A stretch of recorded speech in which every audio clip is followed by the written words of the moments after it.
एक शेर से शुरुआत करूंगी। मुनासिब है वो खफा है हमसे। ये पुरुष भाइयों के लिए बोल रही हूँ। मुनासिब है वो खफा है हमसे, लेकिन ऐसा नहीं है कि वो जुदा है हमसे। वो हमारा ही एक हिस्सा है, हम भी उनका एक हिस्सा है। तो आप और हम सबसे पहले तो मुझे जो लगता है विमेंस डे पर कहने के लिए जो सबसे बड़ी अहम बात मुझे लगती है, मुझे लगता है हमें ये रोना धोना वाला चैप्टर बंद करना पड़ेगा। ऑलवेज महिला तो पीड़ित है, दुखी है, कुछ नहीं कर सकती, कुछ नहीं कर पाएगी, उसे पुरुष से भी लड़ना है, समाज से भी लड़ना है। अरे भाई, हर एक के साथ यही है।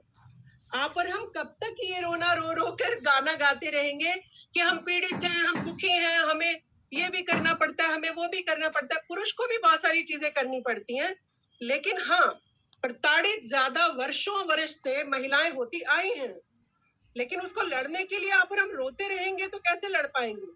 मेरे पास जो भी विक्टिम्स आती हैं, जो भी दुखी पीड़ित आती है, मैं कहती हूँ पहले हंसो, पहले एक प्रण लेकर जाओ मेरे पास से कि मैं रो धो के नहीं कहूंगी जो कहूँ, मैं पूरी ताकत के साथ अपनी बात को रखूंगी, मैं हंसते हंसते अपनी बात को रखूंगी।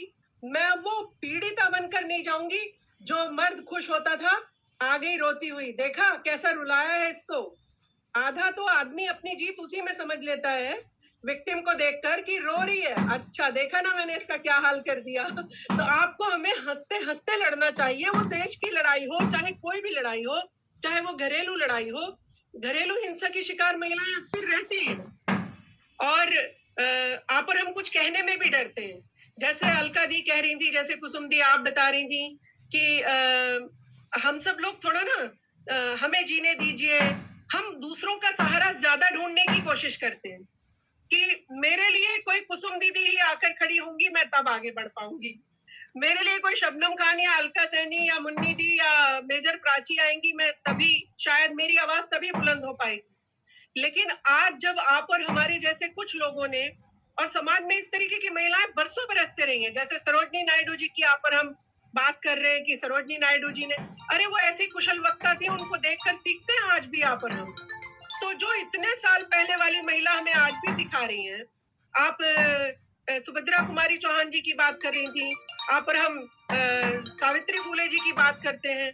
तो ये सब हमें सिखा कर गए हैं कि रोने धोने वाली औरतें मत रहिए, अपनी बात को कहने का, चाहे आपके पास माध्यम कुछ भी हो, छोटा माध्यम हो, बड़ा माध्यम हो। और मन्ना भाई तो इसका एक बड़ा उदाहरण है। आप सोचिए, मैं बरसों से कहती थी, अरे हम औरतों को ही आप हमेशा बातचीत के लिए छोड़ते हो, हमारे साथ आदमियों को बिठाया करो। 10 अगर महिलाएं तो 50 आदमी होने चाहिए। अकल तो उन्हें ही देनी है, हमें तो अकल है। चलिए, बेहतरीन